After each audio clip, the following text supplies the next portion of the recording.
ലോക്സഭാ ഇലക്ഷനിൽ 2024 ഇന്നത്തെ അതായത് ഈ എപ്പിസോഡിൽ പറയുവാൻ ഉദ്ദേശിക്കുന്നത് ആലപ്പുഴ കോൺസ്റ്റിറ്റ്യുവൻസിയെ പറ്റിയാണ്. ഇപ്പം നമ്മൾ ചില അടിസ്ഥാനപരമായ കാര്യങ്ങൾ നമ്മൾ മനസ്സിലാക്കിയിരിക്കണം. ഇനിയും വരാനുള്ള 30-35 വർഷം, ചിലപ്പോൾ 50 വർഷം വരെ പോകും, BJP ആയിരിക്കും ഇന്ത്യ ഭരിക്കുന്നത്. അപ്പം അതിൻ്റെ അടിസ്ഥാനമാണ് നരേന്ദ്രമോദി സർക്കാർ കഴിഞ്ഞ 10 വർഷം മുമ്പ് സ്റ്റാർട്ട് ചെയ്തു. വ്യക്തമായ രീതിയിലാണ് അതിൻ്റെ ഫൗണ്ടേഷൻ സ്റ്റോൺ ഇട്ടത്.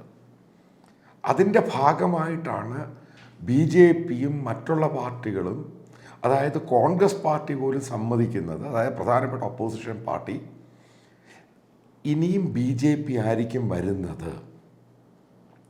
അതുകൊണ്ടാണ് ഒപ്പോസിഷൻ യൂണിറ്റി പോലും ഇല്ലാതായി പോകുന്നത്. ഈ യാഥാർത്ഥ്യം നമ്മൾ ഒരിക്കലും മറക്കാൻ പാടില്ല. അപ്പോൾ അടുത്ത ചോദ്യമാണ്, അപ്പോൾ എന്നായിരിക്കും ഒരു ഒപ്പോസിഷൻ പാർട്ടി ഇവിടെ ഒരു മാറ്റം ഉണ്ടാകുന്നത്? അതിന് സമയമെടുക്കും, കാരണം ഒപ്പോസിഷൻ പാർട്ടി ഇല്ല. അപ്പോൾ ഇന്ത്യ എന്ന് പറയുന്ന മഹാരാജ്യം 545 പാർലമെൻറ്റ് സീറ്റ് എന്ന് പറയുന്നത് കേരളം എന്ന് പറഞ്ഞ കോണകം പോലെ കിടക്കുന്ന 20 സീറ്റ് കൊണ്ടുപോയിട്ട് എന്ത് ചെയ്യാൻ? അത് ആദ്യം അങ്ങ് തലയിലിടുക.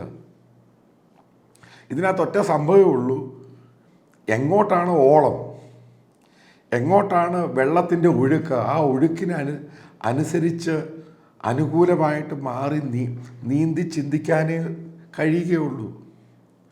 അല്ലാതെ നിങ്ങൾ മറിച്ച് ചിന്തിക്കുകയാണെങ്കിൽ നിങ്ങൾ ആലോചിക്കണം, 20 പാർലമെൻറ്റേറിയൻസ് ഡൽഹിയിൽ പോയിട്ട് അവരെന്താ ചെയ്യാൻ സാധിക്കുന്നത്? നമ്മൾ കണ്ടു കഴിഞ്ഞ 10 വർഷം കൊണ്ട് അവർക്ക് എന്താണ് ചെയ്യാൻ കഴിഞ്ഞത്.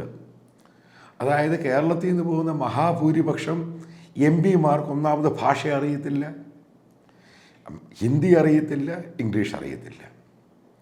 അവരെന്തെങ്കിലുമൊക്കെ ചോദിക്കും, ഈ മന്ത്രിമാരെന്തെങ്കിലുമൊക്കെ പറയും, മന്ത്രിമാർ ഉത്തരം പറയും, ഇവർക്കത് ഇംഗ്ലീഷും അറിയത്തില്ല, ഹിന്ദി അറിയത്തില്ല. പിന്നെ അവിടെ നിന്ന് പൊട്ടനെ പോലെ പാർലമെൻറ്റിൽ ഇരുന്ന് കേൾക്കുക, അത് കഴിഞ്ഞ് ക്യാൻറ്റീനിൽ പോയി ആഹാരം കഴിക്കുക, പിന്നെ പലർക്കും അങ്ങോട്ടും ഇങ്ങോട്ടും കത്തെഴുതുക. ഇനി മറ്റൊരു കാര്യം നമ്മൾ മനസ്സിലാക്കേണ്ടത്, MP-മാരുടെ സംഭാവനയായിട്ട് അവർ ഏറ്റവും കൂടുതൽ ഉയർത്തി കാണിക്കുന്നത് എന്തുവാ? എല്ലാ വർഷവും MP-മാർക്ക് 5 കോടി രൂപ കൊടുക്കുന്നുണ്ട്. അപ്പോൾ അതിനകത്ത് ചെയ്ത ഓരോ പ്രോജക്റ്റ് അത് ലോകത്താർക്കും ചെയ്യാൻ പറ്റും. അതിന് എലക്റ്റഡായിട്ടൊരു MP പോയിട്ട് ആ പണം എടുത്തിട്ട് ഈ ബസ് സ്റ്റാൻഡ് ഉണ്ടാക്കുന്നുണ്ട്. ഒറ്റ കമ്പിയിലാണ് ബസ് സ്റ്റാൻഡ് ഉണ്ടാക്കിയേക്കുന്നത്. ഇതാണ് അവരുടെ വലിയ പേരും കൊത്തി വെച്ചിട്ടുണ്ട്. ഇപ്പം ഇതിനു വേണ്ടിയാണോ ഒരു MP-യെ തിരഞ്ഞെടുക്കേണ്ടത്? മനസ്സിലാക്കേണ്ട വസ്തുതയുണ്ട്. ഭരണകക്ഷിയിൽ പെടാത്ത MP-മാർ, അതായത് കേരളം നിങ്ങൾ തിരിഞ്ഞു നിൽക്കുകയാണെങ്കിൽ, പുറകോട്ട് തിരിഞ്ഞു നിൽക്കുകയാണെങ്കിൽ വീണ്ടും കേരളം പുറകോട്ട് പോകും. 100% പുറകോട്ട് പോകും. ഇതിന് യാതൊരു സംശയവുമില്ല. നമ്മുടെ അയൽ സംസ്ഥാനങ്ങളും മറ്റുള്ള സംസ്ഥാനങ്ങളും എടുത്ത് നോക്കുക, എത്രമാത്രം രീതിയിലാണ് അവർ കൈവരിച്ചിരിക്കുന്ന നേട്ടങ്ങൾ, ഇൻക്ലൂഡിങ് തമിഴ്നാട്. ഈ തമിഴ്നാട് DMK BJP-യുടെ പോകുന്ന കക്ഷിയാണ്. അവരുമായിട്ട് ലോഹ്യത്തിൽ പല കാര്യങ്ങളും നേടിയെടുക്കുന്ന കക്ഷിയാണ്. കർണാടകയുടെ കാര്യം പറഞ്ഞാൽ BJP-യും വരും, കോൺഗ്രസും വരും. അപ്പോൾ ഈ രീതിയിലോട്ടാണ് ഇന്ത്യയുടെ പൊളിറ്റിക്സ് പോകുന്നത്. ആ പൊളിറ്റിക്സിന് ഇതിനകത്ത് നിന്ന് മാറി നിന്ന് ഞങ്ങൾക്ക് BJP പാടില്ല, ഞങ്ങൾക്ക് മോദി പാടില്ല എന്ന് പറയുന്നത് വീണ്ടും നമ്മളെ 50 വർഷം പുറകോട്ടേക്ക് കൊണ്ടുപോകും. അതിനൊരു തെളിവ് പറയാം. അപ്പം ലിബറലൈസേഷൻ, അതായത് മൻമോഹൻ സിംഗ് കൊണ്ടുവന്ന ലിബറലൈസേഷൻ, കേരളം തിരിഞ്ഞു നിന്നു. നമ്മൾ ഏറ്റവും പുറകിൽ പോയി. നമ്മൾ ഏകദേശം അത് കൊണ്ടുവന്നിട്ട് ഏകദേശം 30 വർഷമായി. നമ്മൾ ഇന്നും അത് അക്സെപ്റ്റ് ചെയ്തില്ല. അതിൻ്റെ പേരിൽ എന്താ ഉണ്ടായത്? അതായത് നമ്മൾ ആദ്യം മനസ്സിലാക്കേണ്ട സംഭവമുണ്ട്. ഈ റിഫോംസിൻ്റെയും ഡെവലപ്മെൻറ്റ്സിൻ്റെ സ്ട്രക്ചറുണ്ട്. ഈ സ്ട്രക്ചർ എന്ന് പറയുന്നത് ഒരു ലെവൽ കഴിയുന്നു, 10 വർഷം കഴിയുമ്പം, അല്ലെങ്കിൽ 5 വർഷം കഴിയുമ്പം, അത് കഴിയുമ്പോൾ അടുത്ത ലെവലിലോട്ട് പോകണം. അങ്ങനെ മാറ്റമുണ്ടെങ്കിൽ മാത്രമേ ഇത് മുമ്പോട്ട് പോവുകയുള്ളൂ, അല്ലെങ്കിൽ ഇത് പുറകോട്ടൊക്കെ നിൽക്കും. അതാണ് നമ്മൾ ഈ പല സന്ദർഭങ്ങളിലും പുന്നപ്പുറ വയലാർ സമരം, അവിടെ കർഷക തൊഴിലാളികൾക്ക് വേണ്ടി ഉണ്ടായ സംഭവമാണ്. പിന്നീട് എന്താ ഉണ്ടായത്? കേരളത്തിൽ കൃഷിയില്ലാതായി. അതിനെപ്പറ്റി ആരും പറയുന്നില്ല. അവിടെ തൊഴിലാളികൾക്ക് വേണ്ടി സമരം ചെയ്ത് ബഹളം വെച്ചു, മെക്കനൈസേഷനെതിരെ ബഹളം വെച്ചു, ട്രാക്ടറിനെതിരെ ബഹളം വെച്ചു. അവസാനം എന്തായി? കൃഷിയില്ലാതായി കേരളം മുഴുവനും. ഇതാണ് മനസ്സിലാക്കേണ്ടത്. ഇപ്പം നമ്മളിപ്പോൾ ടൂറിസമായിട്ട് ബന്ധപ്പെട്ട ആലപ്പുഴ എടുക്കുക.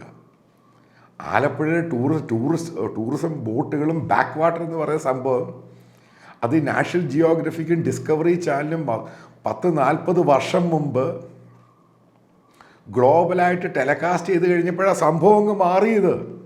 ഇങ്ങനൊരു സംഭവം ഉണ്ടെന്ന് ലോകം മുഴുവനും അറിഞ്ഞത്. ശേഷം വാജ്പേയി കുമരകത്ത് വരുമ്പോഴാണ് ഇന്ത്യയിലുള്ള ഡൊമസ്റ്റിക് ആൾക്കാർ ഇങ്ങനൊരു സ്ഥലമുണ്ടോ എന്ന് അറിയുന്നത്. ഇതൊക്കെയാണ് ഈ ടൂറിസവുമായിട്ട് ബന്ധപ്പെട്ട് മുന്നോട്ട് പോകുന്നത്. അപ്പം 40 വർഷം മുമ്പ് തുടങ്ങിയ ടൂറിസം ബോട്ട്, അതായത് നമ്മളീ കാണുന്ന ബാക്ക് വാട്ടറിൽ കൂടെ പോകുന്ന ഈ വള്ളമെല്ലാം കെട്ടുവള്ളമെല്ലാം കൊണ്ടുപോകുന്ന സാധനം, ഹൗസ് ബോട്ട്, അതിപ്പോഴും അവിടെ നിൽക്കുക. അത് മുന്നോട്ട് മാറിയോ? അത് മുന്നോട്ട് വന്നില്ല.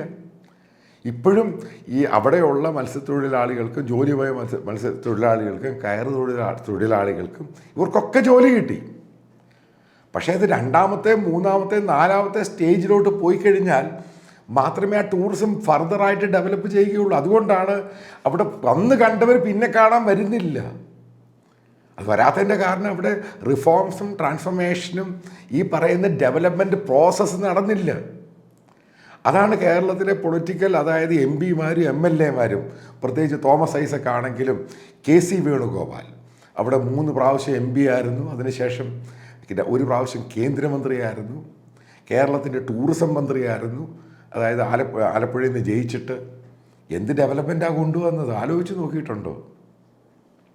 ഇനി അവിടെ ആരിഫ് എന്ന് പറയുന്ന അവിടുത്തെ കറണ്ട് MP, അദ്ദേഹത്തിന് വാ തുറക്കാൻ അറിയത്തില്ല. അദ്ദേഹം നല്ലപോലെ മലയാളം സംസാരിക്കാനും അയാൾ എന്ത് പോയി ഡൽഹിയിൽ എന്ത് ചെയ്യും? എൻ്റെ ചോദ്യം, പണ്ടൊക്കെ ആണെങ്കിൽ MP gas connection, telephone connection, ഈ സംഭവങ്ങളൊക്കെ ഇപ്പം അതിൻ്റെ ആവശ്യമില്ല. ഇപ്പം അതേപോലെ പല MP മാരെ ചിലപ്പോൾ ഡെഡ് ബോഡി വരാൻ വേണ്ടി കത്ത് പെട്ടെന്ന് എഴുതി. ഇപ്പോഴതിൻ്റെ ആവശ്യമില്ല. നമ്മുടെ ഇന്ത്യയിലെ ഹൈക്കമ്മീഷൻ ആണെങ്കിലും എംബസിയും വളരെ ആക്റ്റീവ്. ഞാൻ പറഞ്ഞ NRIസിൻ്റെ കാര്യം, അവിടെ നിൻ്റെ ഡെഡ് ബോഡിയോ സംഭവം കൊണ്ടുവരാൻ വേണ്ടി അതിൻ്റെ ആവശ്യമില്ല. അപ്പം ബേസിക്കായിട്ട് ആലപ്പുഴ എന്ന് പറയുന്നത് അത് ഡെവലപ്പ് ചെയ്യണമെന്നുണ്ടെങ്കിൽ അതിലൊരു ഹെർക്കൂലിയൻ ടാസ്ക് ഉണ്ട്. കേരള ഗവൺമെൻറ്റിനെ കൊണ്ട് ഫണ്ട് ചെയ്ത് ആലപ്പുഴയിലെയും ഈ ടൂറിസം ഒരിക്കലും ഡെവലപ്പ് ചെയ്യാൻ പറ്റത്തില്ല. കാരണം അത് ഹ്യൂജായിട്ട് ഫണ്ട് വേണം. ഏകദേശം 1 ലക്ഷം കോടിക്കടുപ്പിച്ച് ഇന്ത്യൻ കറൻസി ഉണ്ടെങ്കിൽ മാത്രമേ ആലപ്പുഴയുടെ ടൂറിസം സക്സസ്ഫുൾ ആകുകയുള്ളൂ. ഒന്നാമത് ഈ അവിടെ ഒരു മഴ പെയ്യുമ്പം തന്നെ അങ്ങ് വെള്ളം കയറുകയാണ്. അത് അപ്പർ കുട്ടനാടും ലോവർ കുട്ടനാടും എപ്പോഴും ആലോചിച്ച് നോക്ക്. ഒരു 3 സെൻറ്റിമീറ്റർ 4 സെൻറ്റിമീറ്റർ മഴ പെയ്യുമ്പോഴും അവിടെ ജനങ്ങൾക്ക് വീട്ടിൽ താമസിക്കാൻ പറ്റുന്നില്ല. അപ്പോൾ അവിടെ എന്ത് ടൂറിസമാണ് ഇവർ കൊണ്ടുപോകാൻ ചെയ്യാൻ പോകുന്നത് ആലോചിച്ചിട്ടുണ്ടോ? അതേപോലെ തന്നെ ഇതിനെപ്പറ്റി പഠിക്കാൻ വേണ്ടി നെതർലാൻഡ്സിൽ പോയി. അപ്പോൾ അവിടെ ചെന്ന് മുഖ്യമന്ത്രി പോയി പഠിക്കാൻ പോകുന്ന അവർ പഠിക്കാൻ പോകുന്ന നല്ലത്. എന്നിട്ട് എന്താ ഇവിടെ കൊണ്ടുവന്നേ? ഇവിടെ ഒരു സയൻറ്റിഫിക്കൽ സ്റ്റഡിയും അതേപോലെ ശരിക്കും ഇൻവെസ്റ്റ് ചെയ്തിട്ട് ആലപ്പുഴയെ കംപ്ലീറ്റ് മാറ്റിയെടുക്കാം. ഇതെൻ്റെ ഒരു ഫ്രണ്ട്, പുള്ളി ഒരു ടൂറിസ്റ്റ് എക്കണോമിസ്റ്റാണ്, ഒരു ഫോറിനറാണ്. അപ്പോൾ അയാളെ ആലപ്പുഴയും കോട്ടയവും കൊച്ചിയും എല്ലാം കണ്ടിട്ട് ഒരു ദിവസം വൈകുന്നേരം ഡൽഹിയിൽ എത്തുമ്പോൾ സംസാരിച്ചപ്പോൾ അദ്ദേഹം പറഞ്ഞൊരു സംഭവമാണ്. ഈ ആലപ്പുഴ എന്ന് പറയുന്ന സംഭവം ഈ കൊല്ലവും കോട്ടയവും എറണാകുളവും കൂടെ ചേർത്ത്, ഇത് 3-4 ജില്ലകൾ ഒരുമിച്ച് ചേർത്ത് ഒരു വലിയ സംഭവം കൊണ്ടുവരികയാണെങ്കിൽ അത് ഡച്ച് ടൂറിസം, അതായത് ആംസ്റ്റർഡാം ടൂറിസം നിങ്ങൾ കേട്ട് കാണും, അതേപോലെ ആക്കിയെടുക്കാം. അത് ഏകദേശം ഒരു 10-20 ലക്ഷം പേർക്ക് തൊഴിലുണ്ടാകും, എക്കോണമി മാറും. എല്ലാ വർഷവും 5 മുതൽ 6 ബില്യൺ ഡോളറിൻ്റെ എക്കണോമി അവിടെ ജനറേറ്റ് ചെയ്യും. ഇതാണ് ഈ പറഞ്ഞത്. അപ്പം ഇതിനെപ്പറ്റി തോമസ് ഐസക് എന്ന് പറയുന്ന ആൾ പറയുന്ന മുഴുവനും ബുദ്ധിജീവി, യൂസ്ലെസ് ആയിട്ടുള്ള കാര്യമേ പറയത്തുള്ളൂ. അയാൾ ഈ പറയുന്ന ഒന്നും നടന്നിട്ടില്ല ഇന്ന് വരെ. എന്തുവാണ് വേണുഗോപാലിന് കെ സി വേണുഗോപാൽ അവിടെ മന്ത്രിയും കേന്ദ്രമന്ത്രി എം പിയും എം എൽ എ ഒക്കെ ആയിരുന്നിട്ട് ആലപ്പുഴയിൽ ഒരു ബൈപ്പാസ് കൊണ്ടുവരാൻ അയാളെ കൊണ്ട് കഴിഞ്ഞില്ല. അവസാനം സുധാകരൻ ഇത് കൊണ്ടുവന്നു. നമ്മൾ എന്ത് പറഞ്ഞാലും സുധാകരൻ എന്ത് പറഞ്ഞാലും അയാൾ ഇതൊക്കെ അവിടെ കൊണ്ടുവരാൻ ശ്രമിച്ചത് സക്സസ്ഫുൾ ആക്കിയത് BJPയുടെ പുറകെ നടന്നും മോദിയുടെയും സർഫേസ് ട്രാൻസ്പോർട്ട് മിനിസ്റ്റർ നിതിൻ ഗഡ്കരിയുടെ പുറകെ നടന്നിട്ടാണത് കൊണ്ടുവരുന്നത്. ഇന്നും അവിടുത്തെ ആ കനാലിൽ കൂടെയുള്ള പെട്രോളും ഓയിലും എല്ലാം കിടന്ന വെള്ളം അതിനൊരു എക്സിറ്റ് ഉണ്ടാക്കാൻ പറ്റിയിട്ടില്ല. ടൂറിസ്റ്റ് ഡെസ്റ്റിനേഷനാണെന്നാണ് പറയുന്നത്. അപ്പം ആദ്യം നമ്മൾ മനസ്സിലാക്കേണ്ടത്, നിങ്ങളിപ്പം ആരിഫിനെ ജയിപ്പിച്ചാലും ഇപ്പോൾ അവിടുത്തെ കെ സി വേണുഗോപാൽ വന്ന് ജയിച്ചാലും ഇവർക്ക് രണ്ടും ഒന്നും ചെയ്യാൻ പറ്റത്തില്ല. പ്രതിപക്ഷത്ത് പോയി ഇരിക്കുക, മനസ്സിലാകാത്ത കാര്യങ്ങൾ ഓരോന്നും കേൾക്കുക, ക്യാൻറ്റീനിൽ പോവുക, എന്തുവാ ചെയ്യുന്നതെന്ന് അവർക്കറിയാം. ഞാൻ ഇവരെയൊക്കെ സ്റ്റഡി ചെയ്തിട്ടാണ് പറയുന്നത്. ഈ സംഭവം ഈ ഹിന്ദി പറയുന്ന കാര്യമൊക്കെ ആരിഫിന് മനസ്സിലാകുമോ? അയാൾ ഇംഗ്ലീഷ് നമ്മൾ പാർലമെൻറ്റിൽ കേട്ടത്. ഇപ്പം ഞാനീ പറയുന്നത് ഇവിടെ BJPയെ ജയിപ്പിക്കാനൊന്നുമല്ല ഇവിടെ പറയുന്നത്. നിങ്ങളവിടെ ഒരു കാൻഡിഡേറ്റിനെ എടുക്കുമ്പോൾ ഈ രണ്ടുപേരെ മാറ്റി നിർത്തുക. വേറെ ആരാണുള്ളത്? കാരണം ഇവരെ നമ്മൾ ടെസ്റ്റ് ചെയ്ത് എക്സ്പെരിമെൻ്റ് ചെയ്തതാണ് ഇവരെയൊക്കെ. ഇവരെ കൊണ്ട് എന്ത് പ്രയോജനമാണ് ആലപ്പുഴ കോൺസ്റ്റിറ്റ്യുവൻസിക്ക് ഉണ്ടായത്? ഇവരെപ്പോഴും കുട്ടനാട് പാക്കേജ് പറയും. എന്ത് പാക്കേജ് അവിടെ കൊണ്ടുവന്നത്? ആദ്യം ബേസിക്കലി അവിടുത്തെ ലേക്കിലെ മണ്ണെല്ലാം എടുത്ത് കളയണം. അത് മുഴുവനും റീസ്ട്രക്ചർ ചെയ്യണം മുഴുവനായിട്ട്.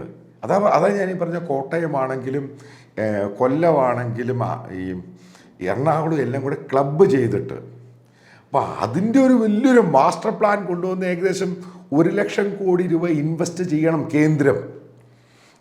എന്നാൽ മാത്രമേ അതിനെ one of the best tourist destination in the world ആക്കിയെടുക്കാൻ സാധിക്കുകയുള്ളൂ. അല്ലാതെ ഇവന്മാർ പറയുന്നത് വിശ്വസിക്കരുത്.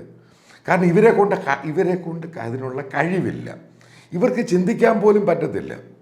പിന്നെ അവിടെ ഒരു ടൂറിസം കൾച്ചർ ഉണ്ടാക്കിയെടുക്കണം. അതായത് ഒരു കുടുംബമൊക്കെ പോയി കഴിഞ്ഞാൽ ആ നോട്ടം നിങ്ങൾ കണ്ടിട്ടുണ്ടോ? അതായത് ജനങ്ങളെ ആ ടൂറിസവുമായിട്ട് യോജിപ്പിച്ചു കൊണ്ടുവരണം. അത് സിക്കിമിലും മേഘാലയയിലും ഒക്കെ വളരെ സക്സസ്ഫുള്ളായിരുന്നു.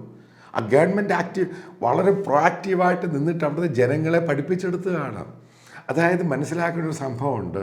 കേരളം എന്ന് പറയുന്ന ഒരു സംസ്ഥാനം, ആ സംസ്ഥാനത്ത് ഇനിയും വരാൻ പോകുന്ന 50 വർഷം ഒരു സാമ്പത്തികമായിട്ട് ഈ രീതിയിലാണ് CPM-ഉം അതായത് കോൺഗ്രസും പോകുന്നതെങ്കിൽ സാമ്പത്തികമായിട്ട് ഇവിടെ പരാധീനതയായിരിക്കും. കാരണം ഇവർക്കൊരു എയിമും ഒബ്ജക്റ്റീവും ഇല്ല എങ്ങനെ പോകണം. ഇവർക്ക് ഇന്ന് കഴിയണം, അവിടുന്ന് കടം മേടിക്കണം, ഇവിടുന്ന് കടം മേടിക്കണം, അങ്ങനെ പോകണം. ഇവിടെ മാൻ പവർ ഇല്ലാതാകുന്നു. ഇവിടെ മാൻ പവർ നിൽക്കണം എന്നുണ്ടെങ്കിൽ ഇവിടെ എംപ്ലോയ്മെൻറ്റ് ഓപ്പർച്യൂണിറ്റി ക്രിയേറ്റ് ചെയ്യണം. കേരളം ഒരിക്കലും ഒരു ഇൻഡസ്ട്രിയൽ സ്റ്റേറ്റ് ആവുകയില്ല. കേരളം ഒരിക്കലും ഒരു IT-യുടെ സ്റ്റേറ്റ് ആവുകയില്ല. ഇതൊക്കെ മനസ്സിലാക്കുക. ഇതൊക്കെ പോയെന്ന് പറഞ്ഞാൽ ആ സമയത്ത് ചെയ്യേണ്ട സംഭവങ്ങളായിരുന്നു. അതിന് പ്രോആക്റ്റീവായിട്ട് പല പോളിസീസും കൊണ്ടുവരേണ്ടതായിരുന്നു. ഇപ്പം ആലപ്പുഴയും എറണാകുളത്തെയും കൊല്ലത്തെയാണ് ഏറ്റവും വലിയ പോളിസി ചേഞ്ച് എന്ന് പറഞ്ഞാൽ CRZ പോളിസി കേരളത്തിന് അനുകൂലമായിട്ട് കേന്ദ്രത്തെ കൊണ്ട് നടപ്പിലാക്കണം. എന്നാൽ മാത്രമേ ഇത് മുന്നോട്ട് പോകാൻ പറ്റത്തുള്ളൂ. അല്ലാതെ ഈ ആരിഫ് എന്ന് പറഞ്ഞ യൂസ്ലെസ്, കാരണം അയാൾക്കൊന്നും അറിയത്തില്ല. അയാൾ ആ പാർലമെൻറ്റിൽ പോയി ഇരിക്കുന്നു. അത് എന്തുവാ മന്ത്രി പറയുന്നതെന്ന് അറിയത്തില്ല, എന്താണ് ക്വസ്റ്റ്യൻ ആൻസർ അതും അയാൾക്കറിയത്തില്ല. കാരണം പറഞ്ഞിട്ട് കാര്യമൊന്നുമില്ല. കാരണം ഇവിടെ അങ്ങനെയുള്ള ഒരാളെ മാത്രമേ CPM-ന് തിരഞ്ഞെടുത്ത് വിടാനുള്ളൂ. അതാണ് അതിൻ്റെ പ്രധാനപ്പെട്ട പോയിന്റ്. ഇപ്പോൾ കെ സി വേണുഗോപാൽ എക്സ്പീരിയൻസ്ഡ് ആണ്, AICC ജനറൽ സെക്രട്ടറിയാണ്, സംഘടനാകാര്യ സെക്രട്ടറിയാണ്. എന്നിട്ട് അയാൾ എന്തുവാ ചെയ്തത്? ടൂറിസം മന്ത്രിയായിട്ടിരുന്നിട്ടും ഈ കേന്ദ്രമന്ത്രി അയാളെ കൊണ്ടും ചെയ്യാൻ സാധിച്ചില്ല. ഇവിടെ കേന്ദ്രം ഭരിക്കുന്ന ഒരാളെ സപ്പോർട്ട് ചെയ്യുന്ന ഒരാൾ വരുവാണെങ്കിൽ മാത്രമേ ആലപ്പുഴയിൽ മാറ്റമുണ്ടാവുകയുള്ളൂ. അല്ലെങ്കിൽ ആലപ്പുഴ ഇതേപോലെ തന്നെ പോകും. കുറച്ച് കഴിയുമ്പോൾ കൂടുതൽ ആൾക്കാർ കേരളം വിട്ടുപോകും. അതോടുകൂടി ആലപ്പുഴയുടെ ടൂറിസം ആർക്കും വേണ്ടാത്ത രീതിയാകും.